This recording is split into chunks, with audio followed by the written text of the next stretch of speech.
La división política administrativa de Chile ha evolucionado a lo largo de la historia. Durante la colonia, se establecieron extensas unidades territoriales conforme a los principales núcleos urbanos y administrativos. En el siglo XX, vía industrialización, el país se reorganizó a partir de 25 provincias, reafirmando a Chile como un Estado unitario con régimen administrativo e interior. Sin embargo, desde el 11 de julio de 1974 se inicia una nueva división político-administrativa de Chile, a esta hora sin precedentes.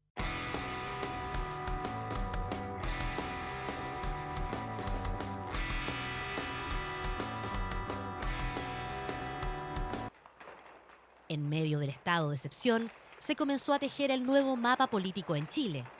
La nueva arquitectura territorial del país fue una de las primeras reformas encabezadas por el régimen militar. Fue aplicada de forma gradual pero decidida durante los 17 años de dictadura. El organismo oficial encargado de definir técnica y racionalmente las nuevas unidades territoriales fue la Comisión Nacional de Reforma Administrativa, más conocida como CONARA. Con jerarquía de ministerio, CONARA fue dirigida por oficiales militares cercanos al general Augusto Pinochet. En ella se destacó el papel del general Julio Canessa, presidente de la CONARA, el coronel Juan Barrientos, vicepresidente, y el mayor Alejandro González, como secretario ejecutivo. Su trabajo se extendió durante una década, entre 1974 y 1984, abriendo el proceso con una primera etapa de discusión de las regiones. Una segunda etapa, entre 1975 y 1978, se realiza la definición de las provincias. Finalmente, entre 1979 y 1981, se definieron las comunas, siendo entendidas como el eslabón del Estado más próximo a las comunidades. Este ejercicio supuso a la vez una reforma a los sistemas administrativos fuera de Santiago, pasando de un Estado desintegrado y desigual de sus fronteras a un nuevo aparato unificado de gobierno central, con territorios interiores más conectados y supervisados. Por primera vez el Estado chileno experimentó un proceso de reorganización territorial profunda y sistemática, es decir, que cambiara desde los órdenes constitucionales y unidades tradicionales a una homogeneización de las funciones técnicas y un equilibrio del conjunto de las unidades territoriales del país. Regionalizar para administrar. La CONARA recorrió el país acompañada de autoridades e instituciones públicas, como el Instituto Nacional de Estadísticas y el Instituto Geográfico Militar, permitiendo identificar las principales diferencias y limitantes a lo largo y ancho del aparato público nacional. Por la envergadura del reordenamiento del Estado chileno, la regionalización necesitó de apoyos civiles y profesionales. Aquí se destacaron, por un lado, la Oficina de Planificación Nacional o DEPLAN y sus secretarías regionales de Planificación y Coordinación, la CERPLAC, y por otro, los equipos y autoridades de las intendencias regionales, las gobernaciones provinciales y las municipalidades, todas ellas seleccionadas y examinadas por el Ministerio del Interior. Así, mientras CONARA se concentraba en trazar cartográficamente cada uno de los límites administrativos, paralelamente ODEPLAN ejecutaba el diseño operativo, presupuestos y reglamentos que harían posible el funcionamiento de cada una de las unidades territoriales. Fue una tarea ejecutada con bastante rapidez y eficacia, dado que existían precedentes relevantes con los gobiernos de Eduardo Frei Montalva y Salvador Allende. La puesta en práctica, en el fondo, permitió llevar adelante una respuesta operativa a la administración del Estado, que al mismo tiempo distribuyó la representación política del régimen en el país en momentos de vacíos institucionales y fuerte deslegitimación producto de los atropellos a los derechos humanos. Esta fue una de las razones por qué la Junta de Gobierno se demoró tan solo 9 meses, del 11 de septiembre de 1973 al 11 de julio de 1974, para tomar la decisión de regionalizar el país. Si bien oficialmente la nueva malla regional se fundamentó desde factores geográficos, geopolíticos, de desarrollo integral y seguridad nacional, en la práctica fue ante todo una manera de ordenar un país en caos y complejos escenarios institucionales.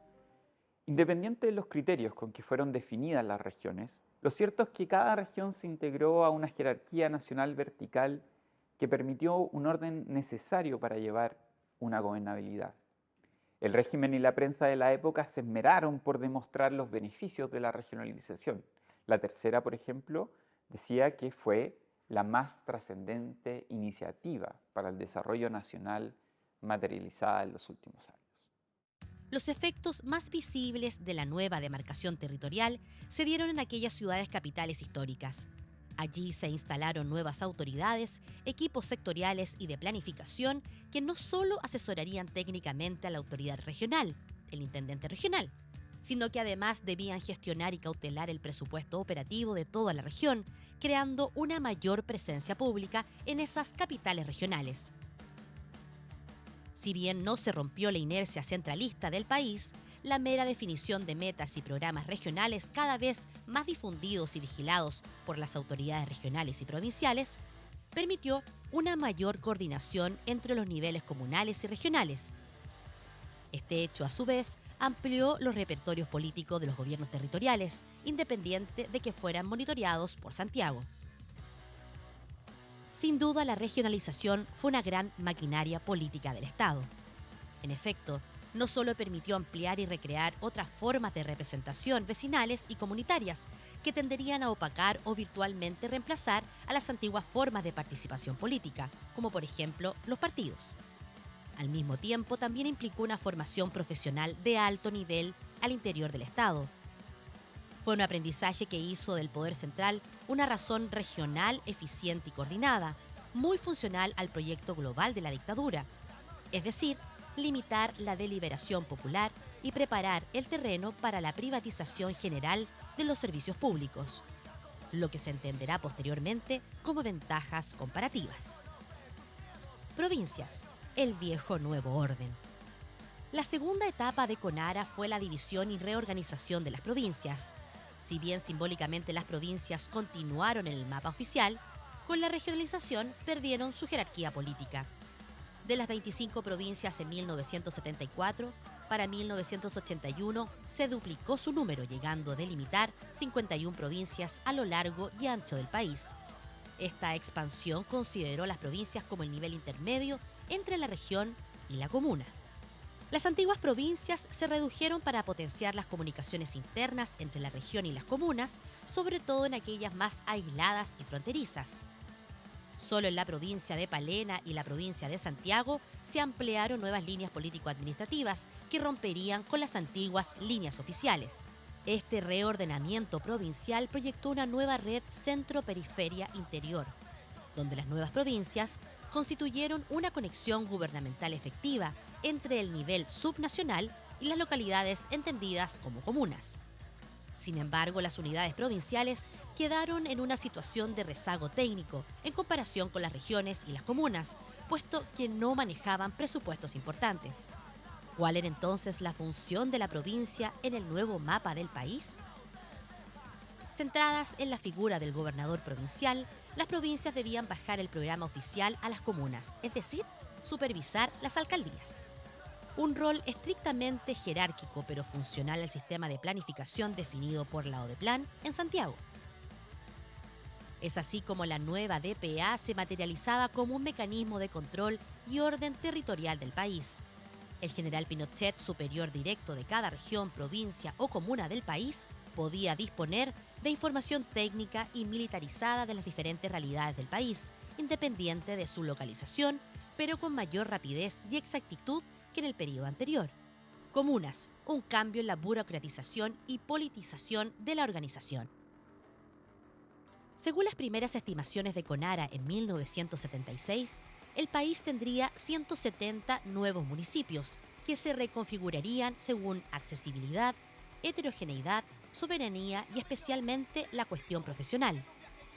No obstante, en la práctica, el ordenamiento comunal a nivel nacional no se realizó tales innovaciones y fue más bien un ajuste territorial que un reordenamiento alternativo.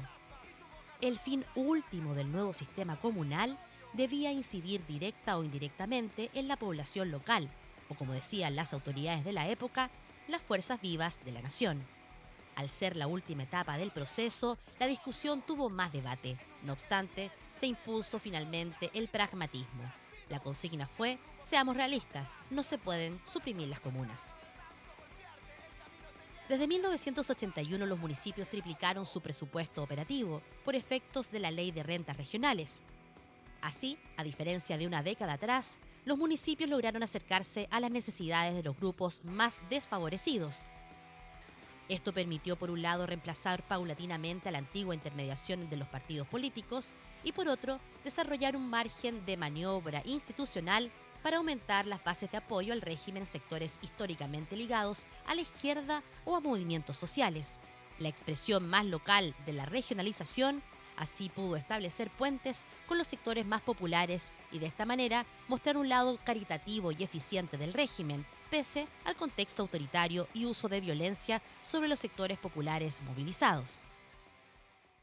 Una cuestión anecdótica del proceso de regionalización es que, a pesar de que el inicio fue bastante cerrado, jerárquico, con muy pocas personas, en la medida que avanzó el proceso hubo bastantes disputas, peleas, tensiones.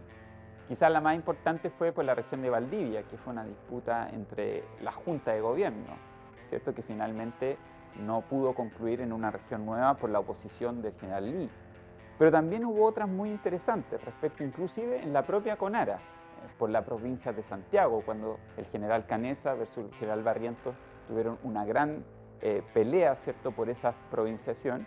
Y por último, la definición de las comunas, que sin duda ahí fue uno de los procesos más tensos, donde tanto los alcaldes como principalmente los representantes de los territorios interiores dieron, ¿cierto?, sus pareceres a Conara y inclusive muchas veces fueron a encarar a los funcionarios para redimir, ¿cierto?, o restituir algunos de estos paños, ¿cierto?, estas redistribuciones administrativas que se hicieron evidentemente en un ámbito muy secreto y con poca participación de las autoridades. A diferencia de la antigua división político-administrativa sin recursos ni atribuciones sistémicas, las nuevas unidades territoriales formaban parte de una cadena de relaciones más amplias, equivalentes e interconectadas. Por primera vez en la historia del país, homogénea y técnicamente, se logró ejecutar un presupuesto territorial efectivo. Un presupuesto, si bien limitado, ciertamente más cercano a las diferencias regionales y comunales. Es por esta razón que, independiente del complicado escenario político y económico del país, el nuevo mapa político logró su cometido: dividir para gobernar. Es decir, dividió el territorio del país y sus formas de acción colectiva y tradicional para gobernar el país mediante una acción estatal territorial unificada, técnica y cada vez más proclive a los objetivos del nivel central nacional.